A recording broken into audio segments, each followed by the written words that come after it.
I don't know how many of you guys are familiar, but there used to be this show called Schoolhouse Rock.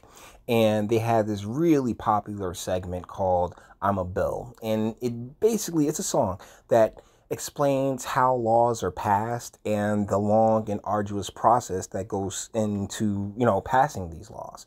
And one of the parts that I think gets missed often is that there's a lot of details and a lot of nuance in each and every piece of legislation that gets signed. And so you'll have on the surface what seems like a really good bill, but underneath there's just a lot of different traps and variables that go into the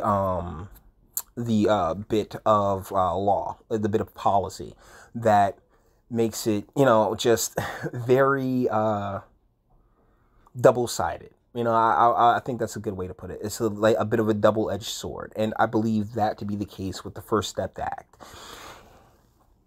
This is coming to us from Free Beacon. Released from prison under Trump's reform bill, former gang leader is now sought for murder. This is written by Cameron Cawthorn. And this is Joel Fransisco, the man in question, the man being sought by the cops. A former gang leader released from prison after the passage of President Donald Trump's prison reform bill is now being sought in a murder investigation. Joel Fransisco was serving a life sentence for trafficking crack cocaine, but was released from prison in February after the passage of the First Step Act, which reduced life sentences for many nonviolent drug offenders. Police have now issued a warrant for his arrest in connection to the death of 46-year-old Troy Pine, who was stabbed to death inside a hookah lounge on October 2nd, according to Providence Journal. According to Thomas Verdi, the deputy chief of the Providence Police Department, Fransisco was the crown prince of the almighty Latin kings. At the time of Fransisco's release, Verdi said the gang leader had a propensity for violence, but he held out hope that Fransisco had been rehabilitated, which is hilarious, okay? Our criminal justice system, our legal system is not built for rehabilitation. It's built for recidivism.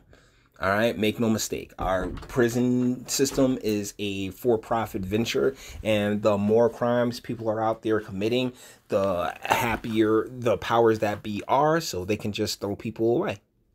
However, I have serious doubts, having known him the way I did all those years, Verdi said. Some criminals deserve to spend their lives incarcerated. Joel is one. This is the second crime Fransisco has been investigated for since leaving prison. Police previously investigated him on a breaking and entering allegation.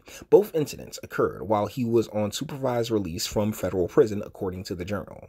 Fransisco was convicted in 2005 for possession with intent to distribute crack cocaine and powder cocaine. Based on 2 previous felony drug convictions, he was sentenced to life in prison, the sort of harsh sentence put in place to combat the crack epidemic.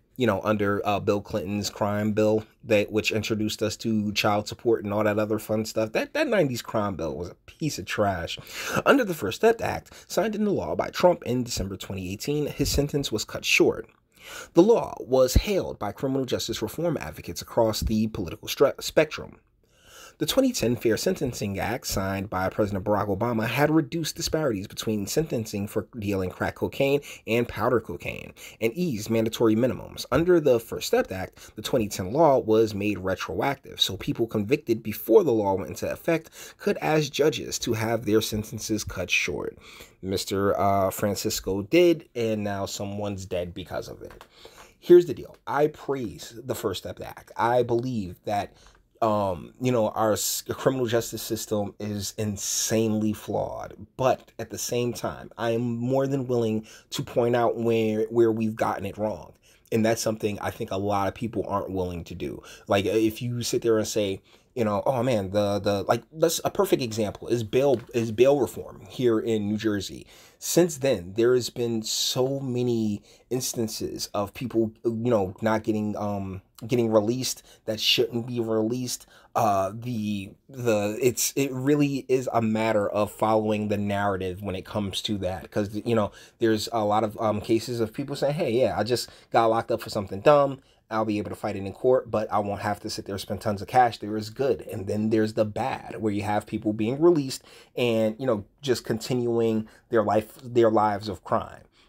And instead of, focusing on these environments and the, the cultural angle where, crime is just so damn prominent, we're happy to continue to throw them back, throw them away again and again and again, So I'm basically making this video because I'm going to point it out when it happens. When something that I support and creates results that I cannot support, I feel it's important to not just point it out, but to, say, hey, let's look into this and see how we can fix it so another Fransisco isn't released again. Like maybe if they had boards instead of it just being like, just retroactively, boom, you're out and you're released. Maybe there should be boards that are designed to look at each individual case to see, hey, should this person actually be released or not? Like I believe that we can adjust and continue and actually, tweak these laws and these policies to better protect the innocent, as well as, create a fair criminal justice system.